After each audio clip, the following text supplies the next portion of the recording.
A person will spend about a third of their life asleep. The other two-thirds belong to them. The hours spent with the people they love, the work that means something, the small ordinary business of being alive and awake in the world. That is the part we think of as our life. The third we lose to sleep, we tend not to think about at all. We treat it as rest, as nothing, as the dark between days. But sleep is not nothing. Every night, without ceremony, a person lies down and gives themselves up. They surrender their awareness. They let go of the world and of themselves, and they trust, without ever once examining the trust, that both will be returned to them in the morning. Most nights, they are. To sleep is to surrender. We do it so easily and so thoughtlessly that we never notice it is among the bravest things we do. We lay down everything we are, every night, and trust the dark to give it back. Aurora had stopped being able to make that trust. It had been a week since the funeral. In that week, she had not slept through a single night. She had not really tried. She had learned, in the first days, what waited for her on the other side of sleep, and she had decided she would rather not go there. So she stayed up. She kept the lights on. She kept moving, kept the television murmuring, kept her hands busy with small pointless tasks at 3 and 4 in the morning, because motion was proof that she was awake, and being awake was the only thing she had left to hold on to. But the body does not ask permission. No one can stay awake forever. Aurora was learning this the hard way, in fragments. 20 minutes stolen at the kitchen table with her cheek against the wood. An hour lost on the couch before she came awake with her heart slamming against her ribs and the taste of pennies in her mouth. Her body took what it needed, a little at a time, the way water finds the cracks in a wall, patient and certain, whether she permitted it or not.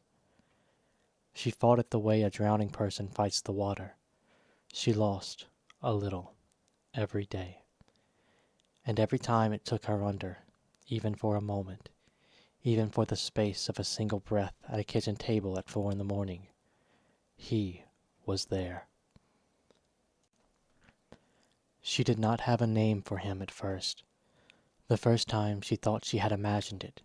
She had drifted at the table the way she kept drifting, her eyes closing without her consent, and in the half-second before she jerked awake, she had the impression of a figure standing in the doorway of the kitchen, tall, still, patient, not moving towards her, just there, the way furniture is there, the way a coat on a hook in a dark room can become a person if you are tired enough and frightened enough to make it one.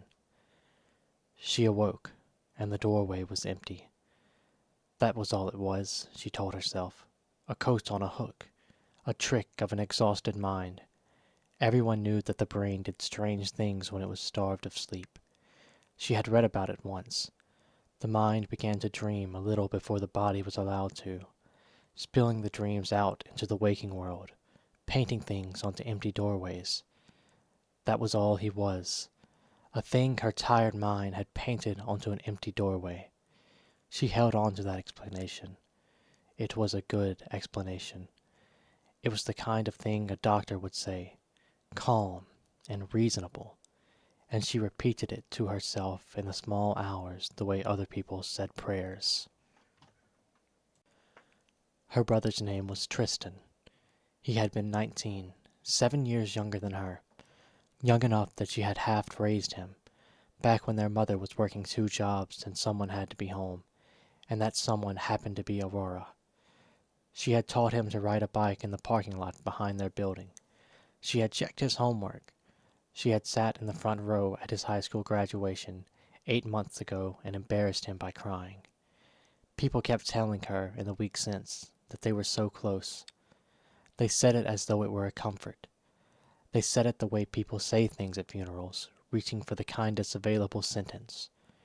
You two were so close. Aurora did not correct them.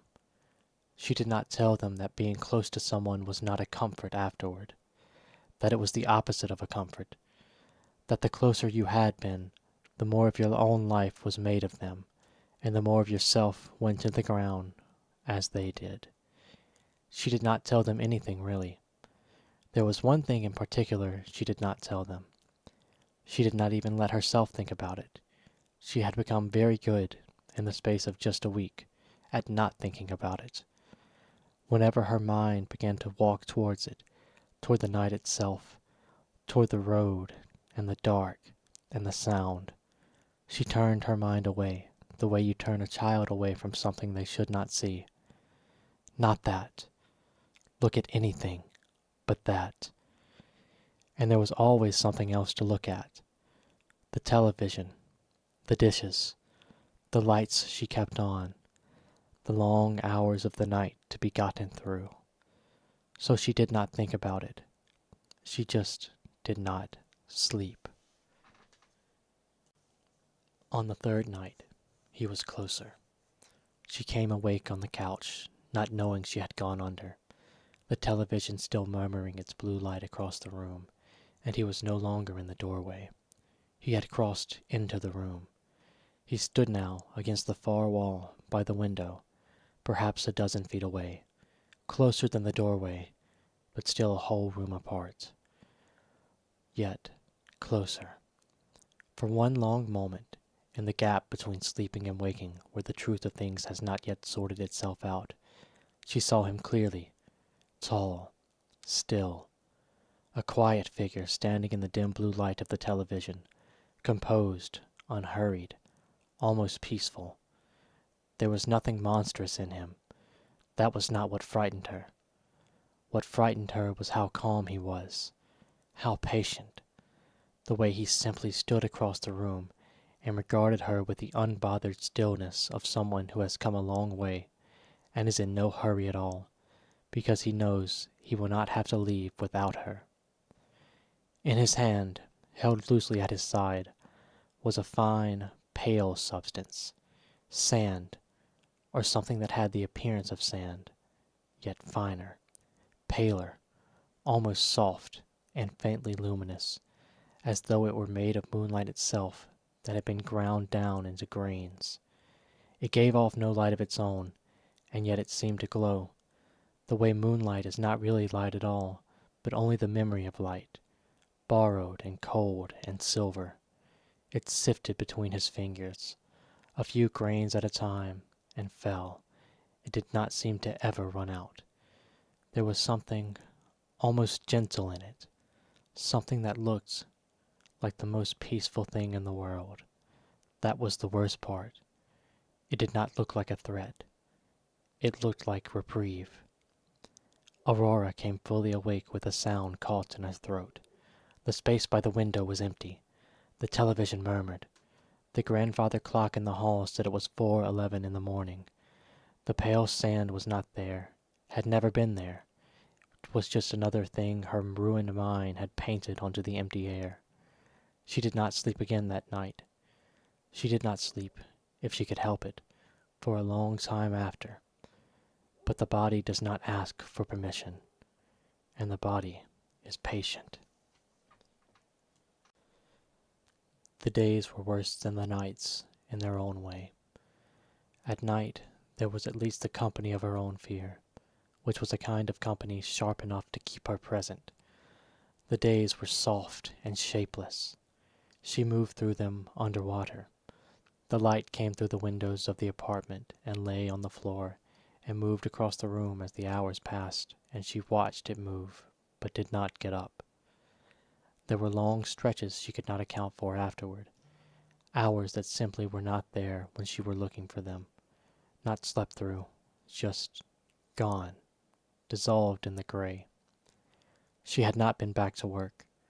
She could not imagine it. The fluorescent lights, the people, the expectation that she would say some words and mean them. Someone had called from the office in the first days and she had let it ring. They had sent her flowers. Those same flowers were dying on the kitchen counter now, and she had not thrown them out, because throwing them out would have required deciding to, and she could not decide to do anything. But the refrigerator was empty. That was a fact that asserted itself eventually, past the gray. The simple, animalistic fact of an empty refrigerator. And so on the 8th day, she put on the first clothes she found and went out to buy food, because the body does not ask permission, and the body needs to eat the same way it needs to sleep, whether you have the heart for it or not. She walked. The grocery store was 11 blocks away. There was a closer one, 4 blocks, but it did not matter how far it was, because the distance was to be walked either way. She did not drive. She had not driven since. Her car was still in the lot behind the building where it had been towed to, and she had not gone to look at it, and she did not intend to. When she needed to go anywhere, she walked, or she simply did not go. People had offered to drive her, to the funeral especially. There had been a small, respectful argument about who would drive her, and she had ended it by saying she would walk. And she had walked the 2 miles to the funeral home in her black dress, in the heat, and arrived with her feet ruined and her face calm. No one had pushed it. Grief was allowed its strange shapes. If the bereaved sister wanted to walk everywhere, well, people let the grieving have their small insistences. No one asked her why. She was glad no one asked her why. The store was too bright, and too loud, and full of people doing the ordinary thing of buying food, and she moved through it the way she moved through everything now, at a slight remove, as though there were a pane of glass between her and the world, and the glass was getting thicker by the day. She stood in front of the same shelf for a long time without seeing it. She put things in the cart without choosing them. At some point, a woman she half recognized, a neighbor, touched her arm and said something kind. At least, that's what she believed she said. Aurora watched the woman's mouth and understood that words were being offered to her, but she could not assemble them into meaning. She must have answered. The woman's face did the things faces did, the soft pitying rearrangement, and she went away. Aurora could not have said what either of them had said. In the cereal aisle, she looked up, and her mother was at the end of it.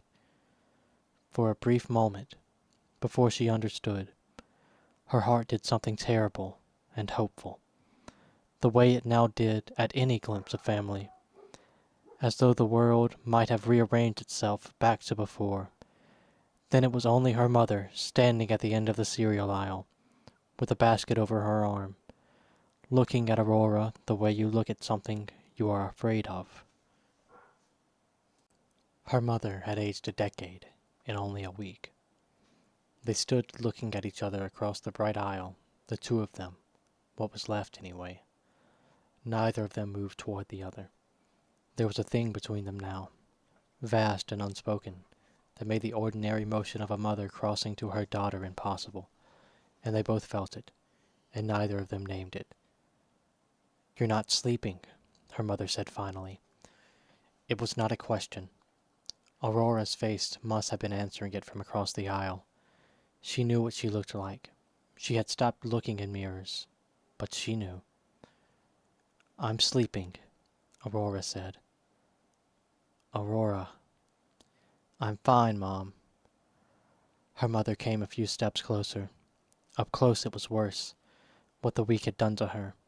The hollows under her eyes, the way her hands had gotten old. She looked at Aurora with an expression that was love, and fear, and something else, something held very carefully behind the others. And Aurora looked away before she could find out what that something was. She was very good now, at looking away. "You can't keep doing this," her mother said, low, so the bright store would not hear. "You can't just stop. I can't." Her voice caught. I've already lost." She could not finish it. The thing she had already lost stood between them in the aisle, unsayable. "I know," Aurora said. "Come stay with me, just for a while, so you're not alone in that apartment." "I'm all right alone." "You're not all right. Look at you. You're not all right, and I am watching you." Again, the catch, the careful stop. "I'm watching it happen to you too, and I cannot do it. I cannot do it twice. Do you understand me? I can't."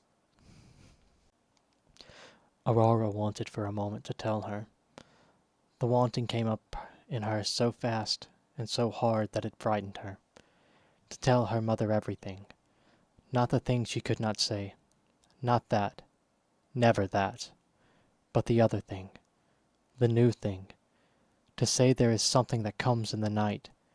To say there is a man, or the shape of a man, and he stands across the room with moonlight running through his hands, and he is waiting for me to sleep, and I am afraid that if I sleep I will have to live it again. To say it out loud to someone who loved her, and let them tell her it was not real. But she looked at her mother's face, at the 10 years it had aged, at the fear in it that was already at the very edge of what a person could hold, and she understood that she could not put one more thing into that face. Her mother thought she was watching grief. Her mother thought the worst thing happening to Aurora was sorrow. If Aurora told her about the figure in the night, her mother would hear only one thing: that her surviving child was not just grieving, but breaking, coming apart at the seams, seeing things, and that fear would be the thing that killed her. So she did not say it. She put the unsayable thing back down beside the other unsayable thing, the two of them together now, and she said, "I'll come for dinner soon. I promise."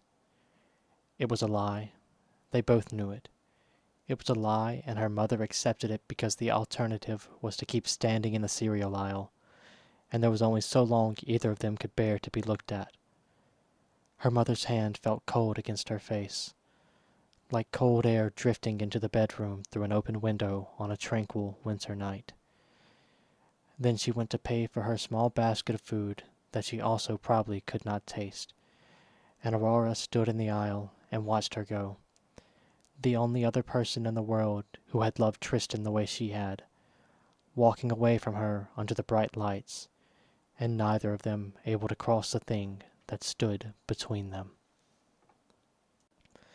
She walked home with the groceries cutting red lines into her hands. It was getting dark by the time she reached the apartment. The walk had taken longer than it should have.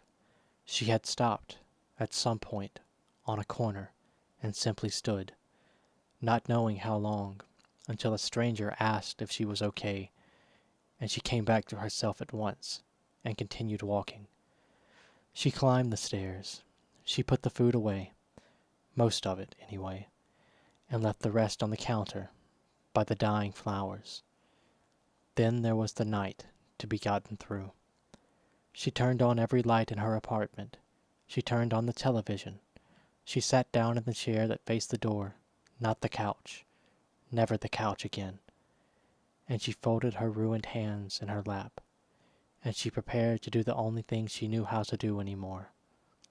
She prepared to stay awake. She lasted 4 nights in the chair. 4 nights of sitting upright with the lights burning and the television going and her hands folded in her lap, fighting the long, slow undertow of her own exhaustion, surfacing and sinking and surfacing again. The chair did not save her. Nothing saved her. The body took what it needed in the same stolen fragments as before, a few minutes at a time, her chin dropping to her chest and snapping back up. And in those fragments, the room was never quite empty.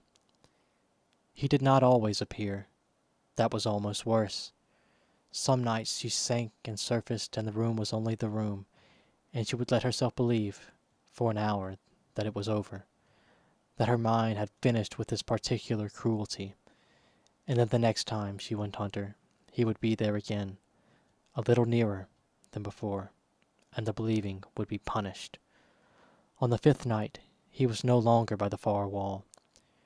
She came up out of a fragment of sleep with her heart already going and found him standing between the window and the chair, halfway across the room now, close enough that she could see the moonlight more clearly than she ever had, the way it moved through his fingers, slow, unhurried, falling and never landing.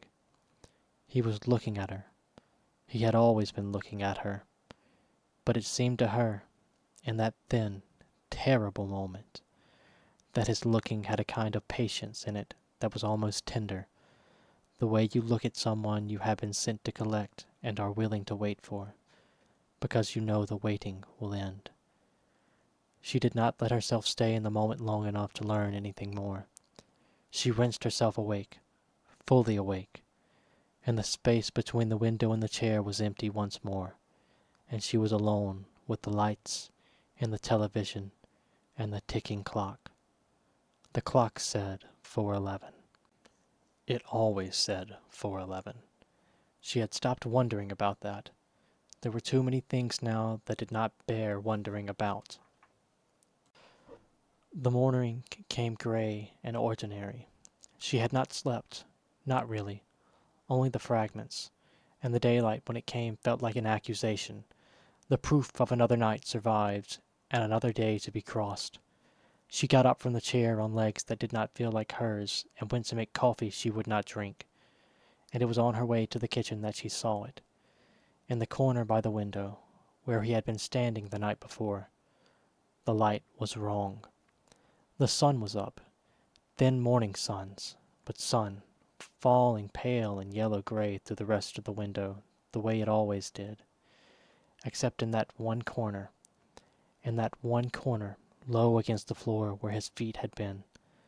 The light was silver, cold. It had the quality of moonlight, of light borrowed from somewhere far away, lying in a small pool on the floorboards in the middle of the morning, as though a piece of the night had been left behind and the day could not reach it. Aurora stood very still and observed. Then she closed her eyes and pressed the heels of her hands against them until colors bloomed, and when she opened them again she made herself look at it a way a reasonable person would and should look at it. Her eyes were ruined. She knew that. She had read in the long nights about what sleeplessness did, and the eyes were near the top of the list. The sleepless saw halos around lights. They saw colors that were not there and missed colors that were. They saw the edges of things shimmer and crawl. A person who had not slept properly in nearly 2 weeks could not trust her own eyes about the color of a patch of light on the floor. Of course she couldn't. It was the most ordinary symptom there was. The light was just light. It was morning sun, and a tired woman's broken vision, and if she looked away and looked back at it, it would be yellow and warm like the rest of the window. She looked away. She looked back. For just a moment, before it resolved, the corner was still silver. Then it was only sun, pale and ordinary, falling on the floorboards, and there was nothing wrong with it at all. And she had imagined the whole thing, the way she imagined everything now. She made the coffee. She did not look at that corner again. But she stepped around it, on her way back through the room, without quite letting herself notice that she had. The nights began to take more from her than she could afford to lose. She had read once in the long hours that you could not actually die of sleeplessness, that the body would always, eventually, force the issue, would take the sleep it needed whether you consented or not, that true and total wakefulness was beyond a person's power to maintain. She had taken no comfort from it then. She took less now, because it meant the thing she was fighting could not be won. The body would always collect. The only question was when, and in what fragments, and what would be waiting in them. She went under in the chair some time after 3. She did not feel herself go. She never did. One moment she was sitting with her eyes burning, and the next she was nowhere. And then, in the nowhere, there was something in her hands. It was the wheel. She could feel it under her palms, the exact familiar weight and curve of it, the slight give of the leather where her hands always rested, the faint vibration of a car in motion coming up through her fingers. Her hands knew it the way hands know a thing they have done 10,000 times without thinking. She was driving.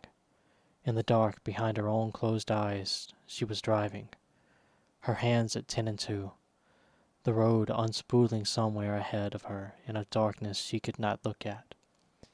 And there was something she was about to remember. Something just past the edge of the wheel. Something her hands were carrying her toward. She tore herself awake. The chair, the lamp, the television, the clock, 4:11. Her hands were gripping the arms of the chair so hard that her fingers had gone white, locked in the shape of holding something, and she made herself open them, one finger at a time, and they ached as though she had been holding on for hours. She did not think about what they had been holding. She had gotten very good at not thinking about it. She put it down, the way she put everything down. In the dark place beside the other things, she did not look at that dark place, and she sat in the chair with her aching hands open in her lap, and waited for the morning. That was still 2 hours away. In the morning, there was sand. She found it when she got up from the chair, when her bare foot came down on the floorboards near the window and felt grit, a fine dry grit against the sole of her foot, and she looked down. It was scattered across the floor in the place where he stood, a thin, pale spill of it, fine as flour, paler than sand had any right to be, catching the gray morning light with a faint silver shine that ordinary sand did not have. A few grains had stuck to the side of her foot. She lifted her foot and looked at them, pale specks against her skin, and felt them, real, gritty, there. She stood on one foot in the middle of her living room and made herself be reasonable. Sand got into apartments. People tracked things in all the time. She had walked to the store and back twice in the last week, 11 blocks each way, and the city was full of grit and dust and the pale powder of construction, and her shoes were by the door. Who knew what she had carried in on them? It could have been sugar, spilled and forgotten, or salt, or the dust that gathered in the corners of a home that no one had cleaned in 2 weeks, because the person who lived there could not make herself do anything at all. It was a perfectly ordinary substance with a perfectly ordinary explanation, and she was a sleepless woman looking at a little dust on her floor and making it into something because her mind, starved and grieving, had started making everything into something. She grabbed the broom. She swept it up, the little pale spill of it, and the grains slid and chased across the floorboards the way fine, dry sand does, and she swept them into the pan, and carried the pan to the trash, and tipped it in, and did not look too closely at what slid off the metal. She put the broom away. She washed her hands for a long time, and she did not let herself wonder why, if it had been tracked in on her shoes, it had been lying in a clean, pale pile, in the one spot in the room where, in the nights, someone stood. On the 9th night, for the first time, she slept. Not a fragment as before, not the stolen minutes that her body wrenched from her against her will. She sat down in the chair, and her eyes closed, and instead of the lurching half-second before she tore herself back, she simply went down, smoothly, deeply, like a stone sinking to the bottom of a pond, down past the place where the fragments lived, and into something older, and warmer, and farther away. And he was not there. The room behind her closed eyes did not hold the tall, still figure, or the moonlight, or the dark. There was nothing waiting at the foot of anything. The deprivation had bent her past the point where it could keep painting its terrors, or so the reasonable part of her would say afterward. The exhausted mind, finally, given a little of what it had been starving for, had stopped its hauntings. Better sleep. Fewer ghosts. That was all it was. What there was instead was a Tuesday afternoon, 10 years ago. She had her license for 9 days. She was freshly 16, and the laminated card of it was the most valuable thing she had ever owned, more valuable than any money, because of what it meant, which was that she could go, that she was no longer a thing that had to be driven and waited for and arranged around, that she had become, all at once, useful. Their mother worked 2 jobs. There had always been a problem. Every weekday at 3 o'clock, of who would get Tristan from school. A problem solved by a rotating patchwork of neighbors and aftercare, and a 9-year-old too often left waiting on a bench by the front doors while the other children went home. Aurora had hated that bench. She had hated the thought of him on it, small and waiting, watching the other kids leave. 9 days after her 16th birthday, she had solved it. She would get him. She could get him now. And because she was 16 and full of joy that had nowhere to go but into him, she did not simply get him. She arrived in costume. She had put it together from their mother's closet and a thrift store from her own imagination. A too big, dark blazer, a chauffeur's cap she had found for $1.50, a pair of driving gloves, the whole ridiculous get-up worn with total commitment in their mother's wheezing old sedan. She had parked at the curb outside his school. She had gotten out, and she had stood beside the rear door, holding it open, her chin held high, her face arranged into the perfect blank dignity of a man whose only job in the world was to drive a very important person home. She had waited there while the school still let out, while the other children streamed past and stared, while she absorbed every bit of the staring without breaking, because it was worth it. All of it was worth it, for the one moment she was waiting for. Tristan came out. 9 years old, backpack dragging, scanning the pickup line the way he always did, bracing himself to sit on that bench. And then he saw her.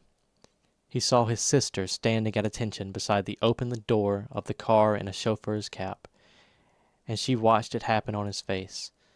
The confusion, then the understanding, then the pure, uncut delight of a 9-year-old who has just discovered that the world is going to be more wonderful than he thought. "Good afternoon, sir," Aurora had said, in the gravest voice she owned. "Your car is waiting."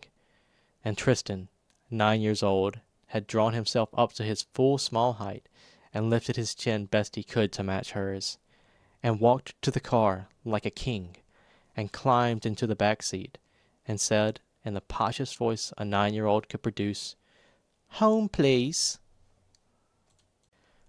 She drove him home that day at 15 miles an hour, with both hands on the wheel, and her heart so full it frightened her. And the whole way, in the rear-view mirror, she watched him. That was the part the memory held on to most.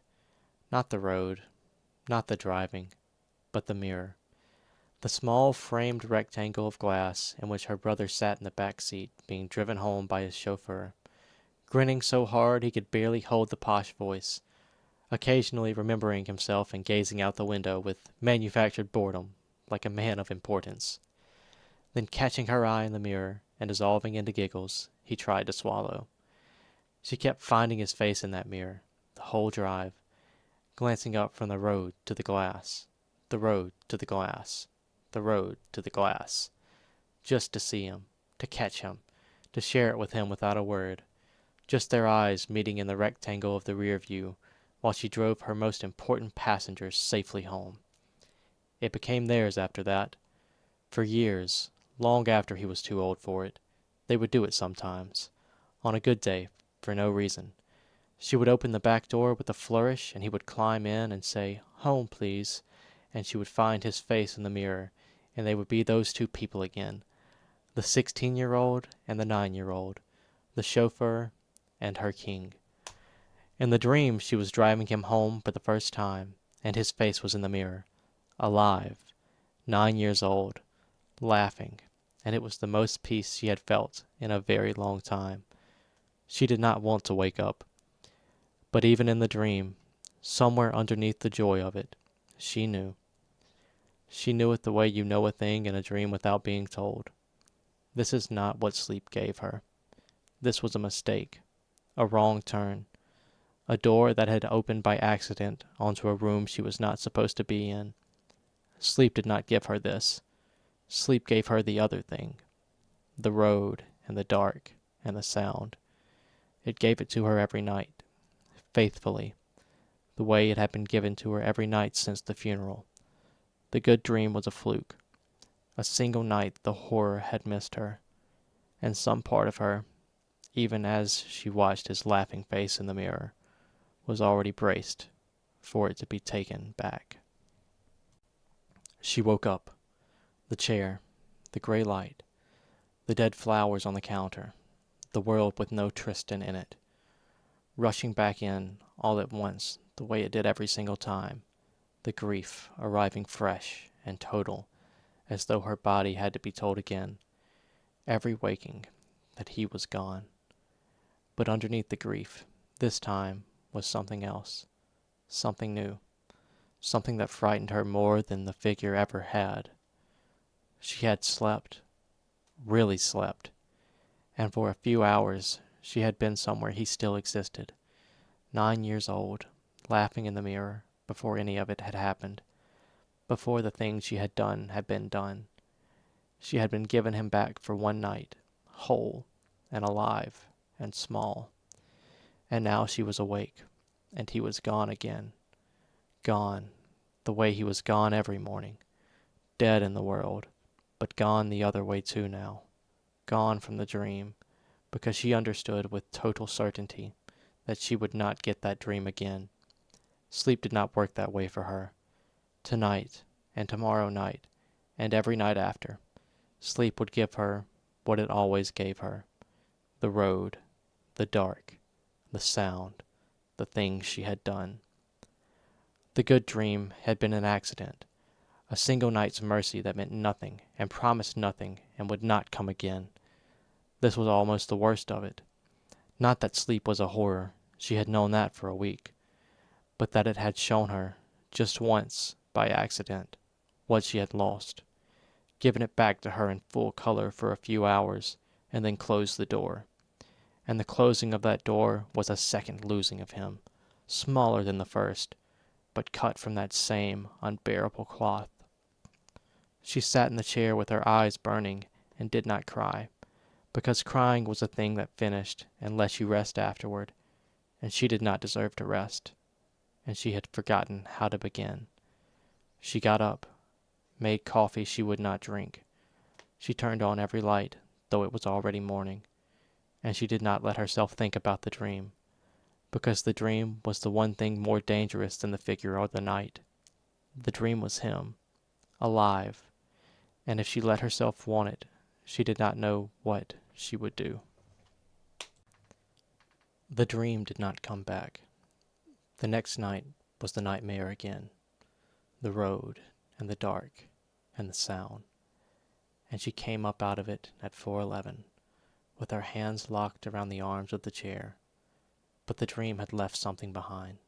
It had given her back the gloves. Not the idea of them, the gloves themselves, the soft, ridiculous leather she had worn at 16, that still existed somewhere in the world. She wanted to hold them the way you want to hold anything the dead have touched. She knew where they were. She had kept them in the car for 10 years, moved from one vehicle to the next, because you never knew when Tristan might climb into the back and say, "Home, please," and a chauffeur has to be ready. The car was at a salvage yard on the edge of town. She had signed something in the first days without reading it, and it had sent the car off to be assessed and then disposed of. Someone had told her, gently, to clean her things before it was processed, that there was a window, that after a certain date the car and everything in it would be gone. That was what got her up. Not courage. The fear that the gloves would be crushed into a cube of metal because she had been too much of a coward to go and get them. She would let the car go. She could not let the gloves go. On the 10th day, she put on her shoes and walked, because she did not drive, and the yard was 4 miles away, and she walked every step of it. The yard was a field of dead cars behind a chain-link fence. A man in a trailer looked at her paperwork and her face and did the thing people did now, the softening, and walked her out into the rows. Hundreds of wrecks sitting in the weeds in the flat gray light. He stopped at one and said, "That's it." and was kind enough to walk away. She had not seen it from the outside since they cut her out of it. The whole left side was folded inward in a way metal was not supposed to fold. The windshield was a web of white fractures. The driver's door was gone, taken off by the people who had pulled her out. She did not look at the back. She went to the passenger side, opened the door, and the smell of it came at her all at once. Their car, still there under the smell of the crash, and she had to stand a moment with her hand on the frame. Then she opened the console. The gloves were not there. For a moment, she did not understand. She always kept them in the console. She felt past the registration and the old napkins, but there were no gloves, and the panic started low and rising, because if they were not here, they must have been lost in the wreck, crushed already, thrown about on some road, and she had walked 4 miles for nothing. Then she remembered. She had not had them in the console that night. That night, they had been in the game. He had wanted to play. After the evening they'd had, he had climbed into the back, grinning, and said it. "Home, please," in the voice. And she had laughed and pulled the gloves on and driven her brother towards home. She had been wearing them. So they were not in the console. They had come off in the crash, and she knew, with the flat certainty of the body, where they had ended up. Some part of her had known since she walked through the gate and had been steering her eyes away from it the whole time. The gloves were in the back. The back seat she had not looked at. The back seat where Tristan had been. She stood with her hand on the door for a long time. The gloves were in the back, and she could not have them without looking, and there was no way to have the one without the other. There never had been. The same love that had put Tristan in that seat was making her look at it now. She leaned into the car, turned her head. She made herself look. She kept her eyes narrow and low, and did not let herself see the seat, only the footwell behind it, where the gloves had fallen. She reached past everything and closed her hands on them and pulled them out into the light. They were ruined. The soft leather she had pulled on laughing that last night was torn through across the palms, stiff and dark and stained in a way she had made herself not name, one finger missing. The relic she had walked 4 miles for was mere wreckage, like the car, like her. And across that leather, fine and pale and faintly shining in the overcast afternoon, was the sand. It lay on the gloves the way it had lain on the floor, the cold borrowed shine of the moonlight in the middle of a gray day, on gloves that had been in a sealed car in a field for 10 days that no one had touched. She knelt in the weeds and felt something rising in her, something she had been holding off with everything she had. The figure and the sand and the back seat and the night all swinging toward each other, about to meet. She shoved it down again. She got up with the gloves against her chest and walked out of the rows, past the trailer, through the gate, out onto the road in the failing light, the pale grain still clinging to the leather. She walked the 4 miles home in the dark she had sworn she would not be caught in, because the dark was better than one more second in that yard. She did not let it meet. But it had moved, and she understood, walking home, that she was running out of ways to keep it apart. That night, she fought it with the phone. She lay in the chair in the lamplight, with the gloves on the table beside her. The ruined gloves she had not been able to put away, and she held the phone above her face and scrolled. It did not matter what she saw. The feed went past, bright and meaningless, faces and headlines and things for sale, and she dragged her thumb across it and made her eyes follow, because following was staying awake, and staying awake was the only thing she had left. Her eyes got heavier. The feed began to blur, the bright squares smearing into each other, and her thumb slowed on the glass, and she felt the long, slow pull of it taking her, the undertow, the chair going soft underneath her, the phone tilting in her loosening hand. She was going. She knew the feeling now, the slide, and she no longer had the strength to be afraid of it. She was so tired. She was going under, and she let the phone tilt, and her eyes began to close. And the message dropped across the top of the screen. A banner, her mother's name, the small bright rectangle of it sliding down over the blur. And in the half second before her eyes closed the rest of the way, she read it, the whole of it. 6 words, plain and quiet and final. I don't blame you, you know? It went into her like cold water. You do not tell someone you do not blame them for a thing that was not their fault. Her mother did not blame her for falling asleep at the wheel with Tristan in the back. Her mother, who had lost her son, did not blame the daughter who had killed him. There was no shoving it down. There was no down left. She was already going. The sleep already had her, and she crossed over carrying the one thing she could not carry, that she had been forgiven, and that she never would be, not by herself, not ever. Then the phone slipped from her hand, and she went under. She was driving. The wheel was under her gloved hands, 10 and 2, and the road was unspooling in the headlights, dark and wet and empty, and the heater was on, and the radio was low, and it was late, later than they should have been out. But she was happy. That was the thing. The dream had never let her keep before. She was happy. The evening was behind them, and it had been a good one, and Tristan was in the back seat where he had put himself, grinning, because he had wanted to play, because even at 19 he had wanted to play, and she had laughed and pulled on the gloves. "Home, please," he had said in the voice, and she had found his face in the mirror the way she always did, the glass and then the road, the glass and then the road. Her brother grinning at her from the back seat in the small framed rectangle of the rear view while she drove him home.